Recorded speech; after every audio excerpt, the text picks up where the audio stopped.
할렐루야. 아멘. 2025년을 시작한 지도 참 엊그제 같은데 벌써 6월 달이 되었습니다. 시간이 참 빠르죠. 네. 여러분들 새해를 맞이하면서 했던 결단, 그 다짐들 혹시 기억나십니까? 저는 올해 책을 읽는 것을 좀 목표로 하였습니다. 초반에는 좀 열심히 읽다가 시간이 점점 지나다 보니 책을 점점 멀리하고 있는 저의 모습을 발견하게 되었습니다. 이것은 비단 저만의 문제는 아닐 겁니다. 많은 사람들이 새해가 되면은 다짐하죠. 올해는 꼭 운동해야겠다. 올해는 꼭 다이어트 성공해야지. 올해는 이런 걸 이뤄야지, 저런 걸 이뤄야지. 그런데 어떻습니까? 작년의 목표가 올해의 목표가 되고 또 내년의 목표로 이어지는 이런 놀라운 목표의 연속을 우리가 바라보지 않습니까? 이처럼 초심을 지킨다는 것은 매우 어려운 일입니다. 예수님 당시에도 초심을 잃었던 사람들이 있었습니다. 우리가 잘 아는 바리새인들이었습니다.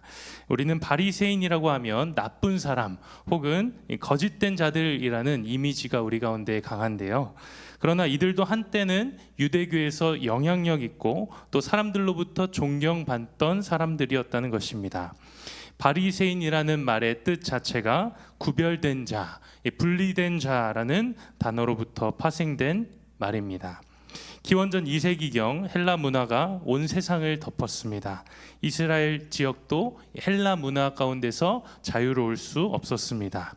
문제는 하나님 중심의 사상이던 이 이스라엘 백성들에게 인간 중심의 헬라 문화가 너무나도 치명적이었다는 것입니다. 이때 이 헬라 문화의 사상을 헬라 문화 사상으로부터 율법을 지켜내기 위해 구별되었던 자들이 바로 이 바리새인이었습니다. 분명 이들의 초심은 선한 의도를 가지고 있었습니다. 하나님의 말씀을 지키며 경건한 삶을 살아가고자 애썼던 사람들이었습니다. 다른 사람들에게 하나님의 말씀을 가리키고 율법을 가리키면서 존경과 지지를 받던 자들이었습니다. 그러나 시간이 지날수록 바리새인들이 점점 변질되게 됩니다. 어느새 율법을 지키는 일이 그들 가운데 의무가 되었고 지키지 않는 사람들을 정죄하는 일이 일어나기 시작했습니다.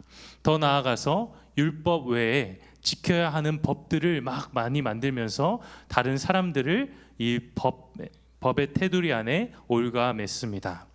마태복음 15장을 보면 바리새인들이 예수님을 찾아와 예수님의 제자들이 손을 씻지 않고 떡을 먹는 것에 대해서 정죄하면서 이렇게 말합니다.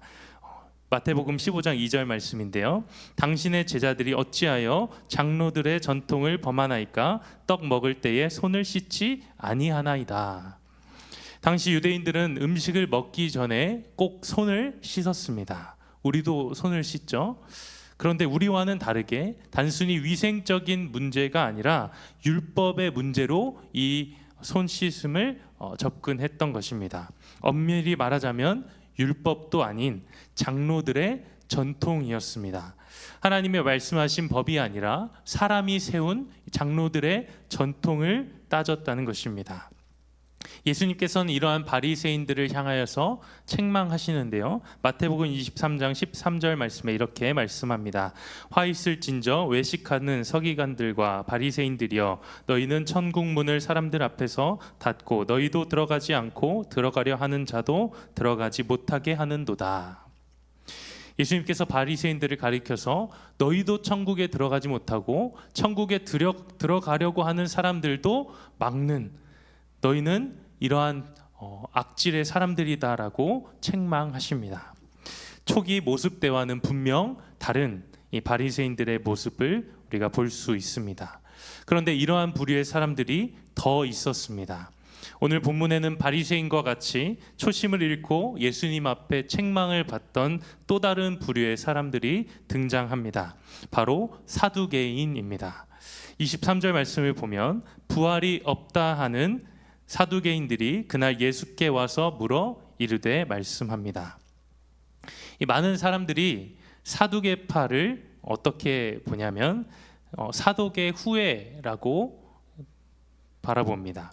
사두개파의 유래가 사독의 후예라는 것입니다.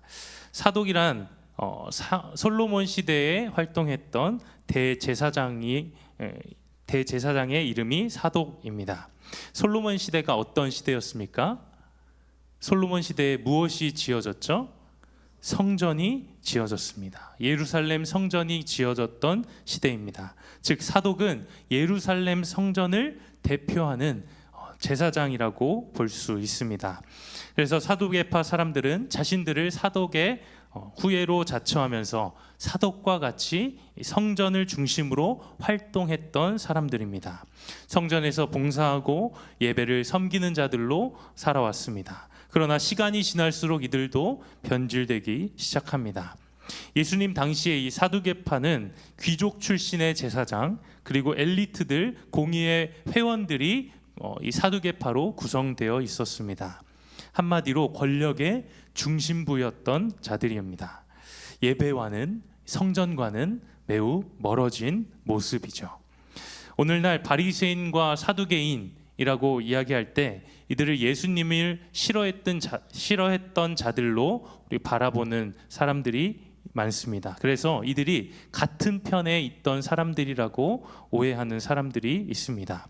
그러나 사두개인과 바리새인들은 결코 섞일 수 없었던 부류의 사람이었습니다. 왜냐하면 이들의 신학적인 견해가 너무나도 달랐기 때문입니다.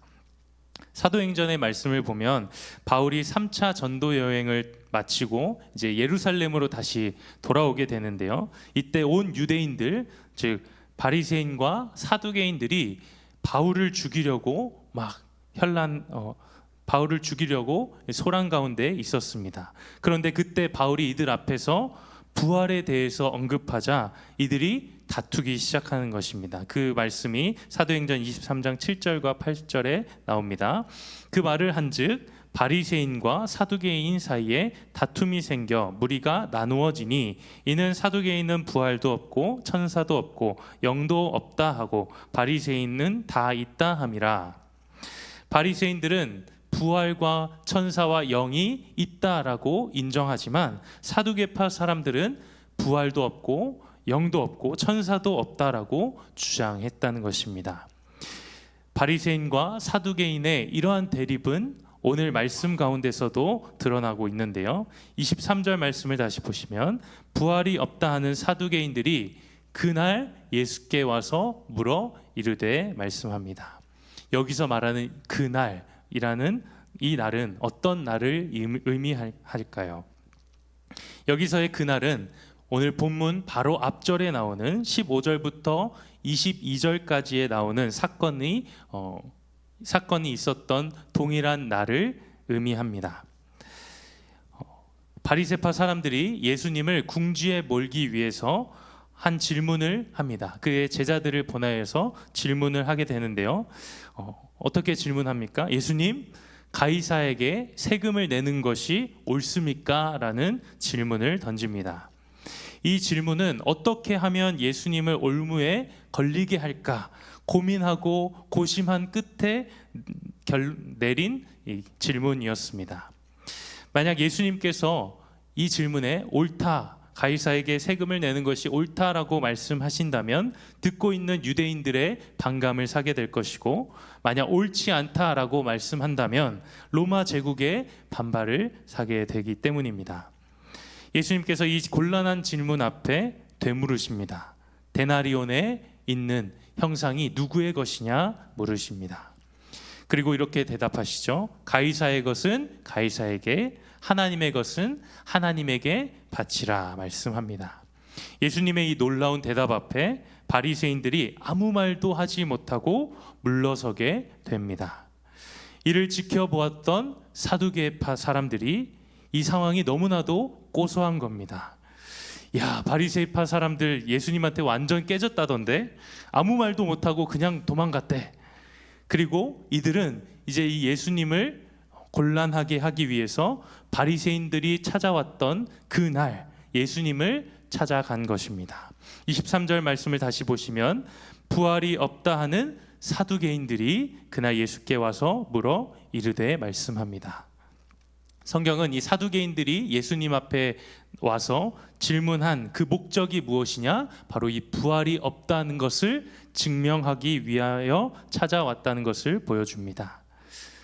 이처럼 우리도 그리스도인으로서 이 세상을 살아가면서 세상으로부터 많은 질문들을 받게 됩니다. 하나님 정말 살아계시냐? 하나님 믿으면 잘 살 수 있냐? 교회 다니면 좋아지냐? 형편이 나아지냐? 이러한 질문은 정말 하나님을 알고 싶어서 묻는 질문이라기보다는 그리스도인을 비꼬기 위한, 웃음거리로 만들기 위한 질문입니다. 제가 학창시절에 예수님을 믿지 않는 친구들로부터 받았던 가장 많은 질문이 이것입니다. 믿기만 하면 구원을 받는다고 하는데 그러면 죽기 전에 믿으면 되는 거 아니냐? 정말 궁금해서 물어본 것이 아니죠. 기독교의 교리를 공격하기 위한 의도가 있다는 것입니다. 이러한 의도를 가지고 오늘 사두개파 사람들이 예수님을 찾아왔습니다. 24절 말씀에 이렇게 묻습니다. 선생님이여, 모세가 일렀으되 사람이 만일 자식이 없이 죽으면 그 동생이 그 아내에게 장가들어 형을 위하여 상속자를 세울지니라 하였나이다. 이들은 지금 어떤 말을 하고 있냐면 형사 취수제에 대한 이야기를 하고 있는 것입니다. 이 형사 취수제란 형제가 자식이 없이 죽었을 때 그 동생이 형의 대를 잇기 위해서 형의 아내를 취하는 제도를, 결혼 제도를 말하는 것입니다. 오늘날 우리의 생각으로는 잘 이해되지 않는 제도이죠. 그러나 이 제도는 한 집안의 대가 끊어지는 것을 보호하기 위한 목적과 또 여성 혼자 살아갈 수 없었던 그 시대에 하나님께서 약자를 보호하시기 위한 제도였다는 것입니다. 이 내용이 신명기 25장에 나오는 내용인데요. 오늘 사두개인들이 이 주제를 가지고 예수님 앞에 찾아온 이유가 있었습니다. 그것은 바로 사두개인들이 모세 오경만을 하나님의 말씀으로 인정했기 때문입니다. 23절 4절을 다시 보시면 모세가 일러스되라고 이야기하고 있습니다. 그들의 질문은 이렇습니다. 7형제가 있었는데 첫째가 장가가서 아내를 맞이했는데 안타깝게 자식이 없이 죽었습니다. 그런데 이 형사 취수제에 따라서 둘째가 그 형수를 취하였는데 둘째도 자식이 없이 죽고 셋째도 넷째도 다섯째도 일곱째까지 모두 자식 없이 죽었다면 부활의 때에 그들이 누구의 아내가 되겠습니까? 말씀하는 것입니다. 참 대답하기 난감한 질문입니다. 그런데 예수님께서는 이 질문에 대하여 이렇게 말씀하시는데요. 29절 말씀 우리 같이 읽겠습니다. 시작. 예수께서 대답하여 이르시되 너희가 성경도 하나님의 능력도 알지 못하는 거로 오해하였도다. 아멘. 언뜻 보면 예수님께서 굉장히 부드럽게 야, 너네 성경도 잘 모르고 하나님 능력도 잘 모르니까 이렇게 오해하지 라고 타이르시는 것 같아 보이지만 이 오해하다라는 단어의 뜻을 살펴보면 단순한 착각, 실수를 말하는 것이 아니라 미혹되다라는 뜻을 가지고 있는 것입니다. 성경을 제대로 알지 못하고 하나님의 능력을 제대로 알지 못하니 너희가 완전 길을 잃었구나, 너희가 미혹되었구나 말씀하십니다. 하나님의 말씀을 바르게 알지 못할 때 우리는 하나님의 능력을 온전히 알 수 없습니다. 그렇게 예수님께서는 부활의 때에 일어날 일을 전혀 알지 못하는 이 사두개인들에게 부활의 때에 어떤 일들이 벌어지는지를 말씀하십니다. 30절 말씀에 부활 때에는 장가도 아니가고 시집도 아니가고 하늘에 있는 천사들과 같으니라. 아멘. 부활 때에는 이 세상에 살아가던 존재 방식과는 다르게 새로운 삶의 방식으로 살아가게 된다 말씀합니다. 천사들과 같이 존귀한 몸을 입게 된다는 것입니다. 같은 내용을 말하고 있는 누가복음에서는 이렇게 말씀하는데요. 누가복음 20장 36절 말씀에 이렇게 말씀합니다. 그들은 다시 죽을 수도 없나니 이는 천사와 동등이요 부활의 자녀로서 하나님의 자녀임이라. 아멘. 죽지 않는 부활의 몸으로 하나님과 함께 영화로운 삶을 살아가게 될 것이라 말씀합니다. 그런데 사두개인들의 표정이 좋지 않습니다. 뭔가 할 말이 남아 있어 보입니다. 그리고 그들은 마치 우리는 부활 안 믿는데요, 우리가 믿는 것은 모세 오경밖에 없는데요 라고 말할 것 같아 보입니다. 그래서 예수님께서 그들을 향하여서 이렇게 말씀하십니다. 부활이 없다라고 주장하는 이 사두개인들에게, 모세 오경만을 인정하는 사두개인들에게 예수님께서는 모세의 글을 인용하여 부활이 있음을 말하십니다. 누가복음 20장 36절 말씀 우리 함께 읽겠습니다. 죽은 자가 살아난다는 것은 모세도 가시나무 떨기에 관한 글에서 주를 아브라함의 하나님이요 이삭의 하나님이요 야곱의 하나님이시라 칭하였나니. 아멘. 모세가 쓴 가시나무 떨기에 관한 글, 이 글은 출애굽기 3장의 말씀을 이야기하는 것입니다. 하나님께서 모세를 부르시던 그때 떨기나무 가운데에 임하신 하나님을 만났던 이 모세의 이야기를 이야기하는 것입니다. 출애굽기 3장 6절 말씀에 하나님께서 모세에게 나타나시는데요, 또 이르시되 나는 내 조상의 하나님이니, 영어로 말하면 I am the God of your father. 나는 너의 조상의, 너의 아버지의 하나님이다 말씀합니다. 근데 여기서 영어로 보면 I am 이라고 나오죠. I was 과거형이 아니라 현재형으로 I am 이라고 말씀하십니다. 모세를 부르실 당시에 아브라함이, 이삭이, 야곱이 이미 죽은 지 500년도 넘는 시간이 지났지만 하나님께서는 여전히 나는 아브라함의 하나님이요 이삭의 하나님이요 야곱의 하나님이다 말씀하십니다. 여러분들, 우리가 자식을 낳게 되면 보통 누구누구의 엄마, 누구누구의 아빠로 살아가는 때가 있습니다. 자신을 소개할 때 누구누구 아빠입니다 라고 소개하게 되죠. 그런데 만약 자식이 먼저 죽게 되는 상황이 있었다면 부모는 자신을 누구누구 엄마, 누구누구 아빠라고 더 이상 소개하지 않을 것입니다. 그렇다면 하나님께서는 이미 몇백 년 전에 죽은 자들의 이름으로 모세에게 나타나 하나님께서 자신을 이렇게 소개하신 이유가 무엇일까요? 그것은 하나님께서 아브라함과 이삭과 야곱에게 언약을 맺으셨기 때문입니다. 하나님께서 맺으신 이 언약이 아직도 여전히 유효했기 때문입니다. 출애굽기 2장 24절 말씀을 보시면 하나님이 그들의, 이스라엘 백성들의 고통 소리를 들으시고 하나님이 아브라함과 이삭과 야곱에게 세운 그의 언약을 어떻게 하셨다고 합니까? 기억하사. 언약은 둘 중 하나가 죽으면 끝이 나는 것입니다. 나와 저 사람이 언약을 맺었다면 우리 둘 중에 한 명이 죽게 되면 그 언약은 끝이 납니다. 언약이 계속되기 위하여서는 둘 중 하나라도 죽어서는 안 됩니다. 그런데 하나님께서는 그의 언약을 기억하셨다고 말씀합니다. 즉 아브라함과 이삭과 야곱이 지금도 살아 있다라는 것입니다. 누가복음 20장 38절 말씀에 예수님께서 하나님은 죽은 자의 하나님이 아니요 살아있는 자의 하나님이시라. 하나님에게는 모든 사람이 살았느니라 하시니. 우리의 육신은 이 땅 가운데서 썩어 죽는다 할지라도 우리의 영은 결코 죽지 않는다 말씀하십니다. 그리고 부활의 때에 완전한 몸을 입고 부활하게 될 것이다 말씀하시는 것입니다. 그러니 하나님 앞에는 죽은 자가 있는 것이 아니라 산 자들만이 있다라는 것입니다. 그리고 하나님은 죽은 자의 하나님이 아니요 산 자의 하나님이라 말씀하십니다.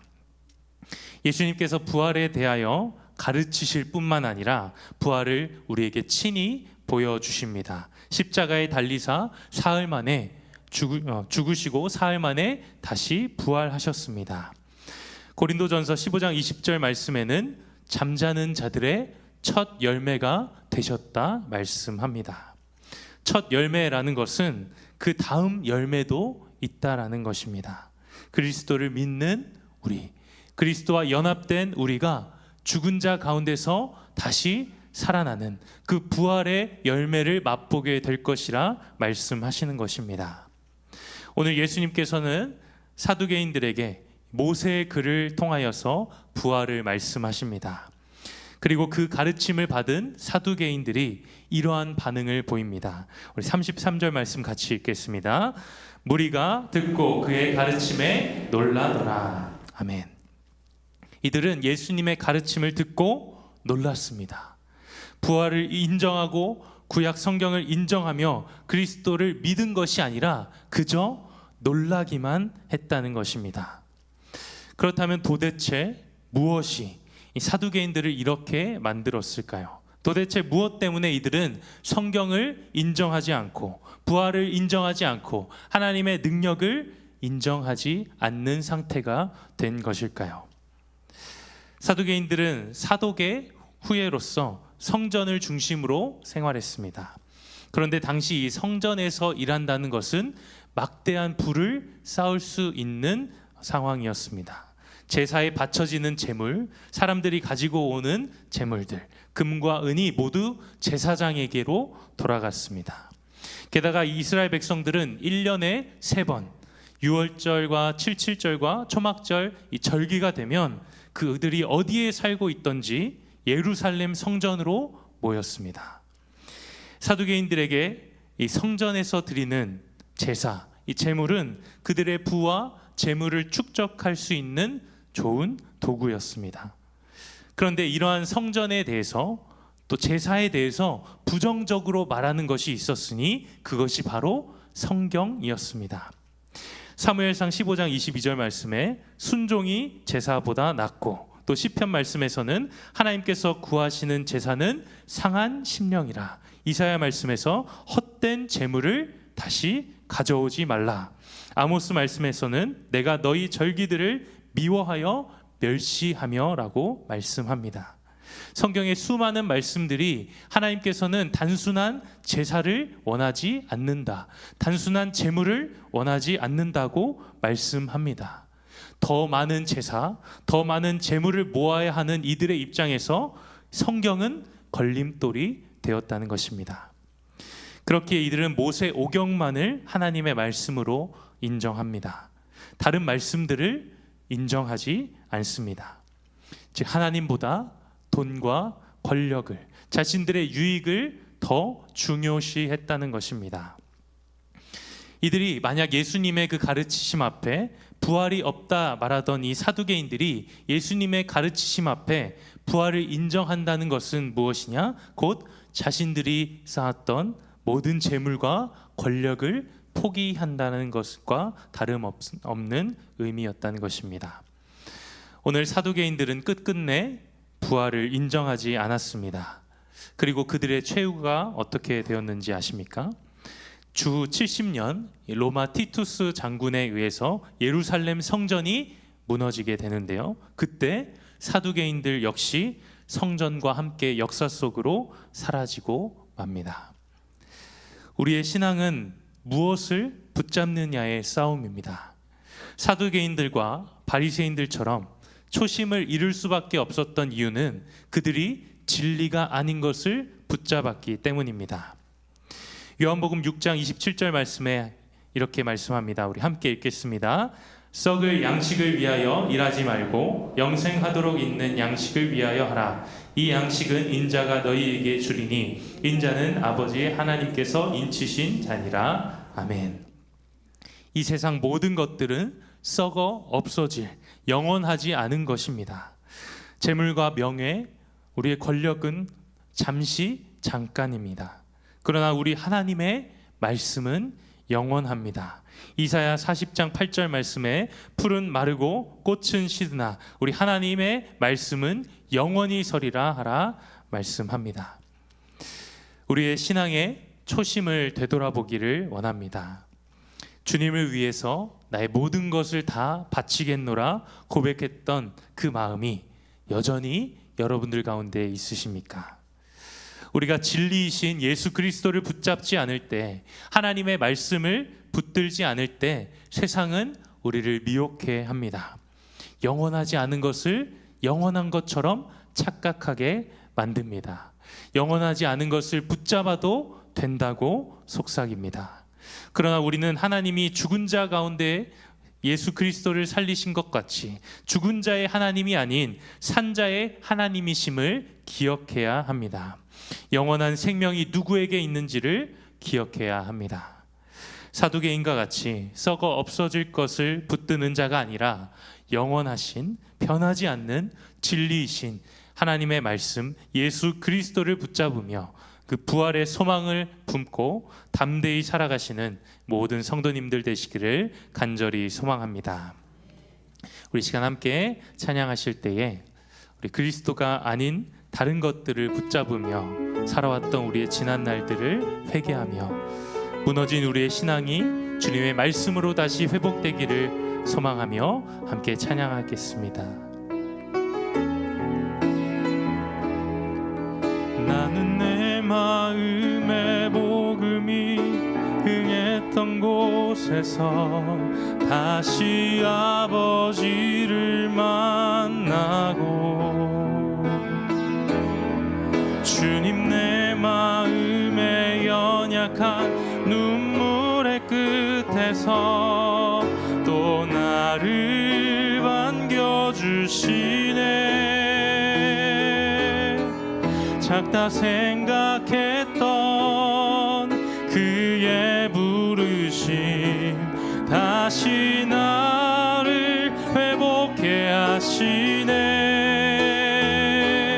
다시 일어나 주를 예배함이 내 모든 기쁨이 되리. 그의 기쁨 되어 삶의 모든 순간을 주께 다 내어드리. 한 번 더. 나는 내 마음의 복음이 나는 내 마음의 복음이 흥했던 곳에서 다시 아버지를 만나고 주님 내 마음의 연약한 눈물의 끝에서 또 나를 반겨주시네. 작다 생각했던 그의 부르심 다시 나를 회복해 하시네. 다시 일어나 주를 예배함이 내 모든 기쁨이 되리. 그의 기쁨 되어 삶의 모든 순간을 주께 다. 우리 전심으로 고백하며 나갑니다. 다시 일어나 다시 일어나 주를 예배함이 내 모든 기쁨이 되리. 그의 기쁨 되어 삶의 모든 순간을 주께 다. 우리 마지막으로 고백합니다. 다시 일어나 다시 일어나 주를 예배함이 내 모든 기쁨이 되리. 그의 기쁨 되어 삶의 모든 순간을 주께 다 내어드리리. 오늘 우리의 신앙 신앙을 되돌아보기 원합니다. 사두개인들과 같이 하나님의 말씀보다 나의 생각, 나의 경험, 나의 기분을 더 중요시 여기며 살아가지는 않았는지, 돈과 명예와 체면을 더 중요시하지는 않았는지, 우리가 그런 지난 날들을 돌아보며 회개하는 시간 되기 원합니다. 또 이 시간 기도할 때에 우리의 삶이 오직 예수 그리스도 안에서 진리 위에 서게 해달라고, 오직 하나님의 말씀을 붙들고 부활의 소망을 가져 나의 경험과 나의 뜻이 변질되지 않도록 복음 위에 서 있을 수 있도록, 주님 하나님의 말씀을 비추는 자가 될 수 있도록 우리 주님의 이름 한번 부르고 함께 기도하겠습니다. 주여, 하나님 아버지, 주님 우리의 신앙을 되돌아봅니다. 하나님, 우리의 변질되었던 마음 하나님 앞에 다시 내어놓게 하여 주시옵소서. 주님, 회복되게 하여 주시옵소서. 주님의 말씀으로 주님 우리를 회복해 하여 주시옵소서. 하나님, 나의 뜻과 나의 생각을 더 중요시 여겼던 우리의 상황들 주님, 주님께 회개하며 나아갑니다. 하나님, 이제는 주님의 말씀을 붙들며 주님 그 말씀으로 아버지 우리가 새롭게 되게 하여 주시옵소서. 예수 그리스도의 말씀 앞에 회개하며 반응하며 돌이키는 우리의 삶이 되게 하여 주시옵소서. 부활의 소망을 품고 담대히 살아갈 수 있는 우리의 삶이 되게 하여 주시옵소서. 변하지 않는 주님 그 진리를 붙들며 살아가는 우리의 삶이 되게 하여 주시옵소서. 온전히 주님만을 붙드는 우리의 삶이 될 수 있도록 주님 우리와 함께 하여 주시옵소서. 하나님 아버지, 하나님의 말씀보다 나의 뜻을, 나의 신념을 움켜쥐며 살아왔던 우리의 인생을 회개합니다. 이 세상이 전부인 것처럼 썩어질 것을 붙잡고 살아왔던 우리의 연약함을 용서하여 주시옵소서. 산자의 하나님이 되심을 기억하며 부활의 소망을 가지고 날마다 진리 대신 예수 그리스도만을 붙들며 살아갈 수 있도록 인도하여 주시옵소서. 예수님의 이름으로 기도합니다. 아멘.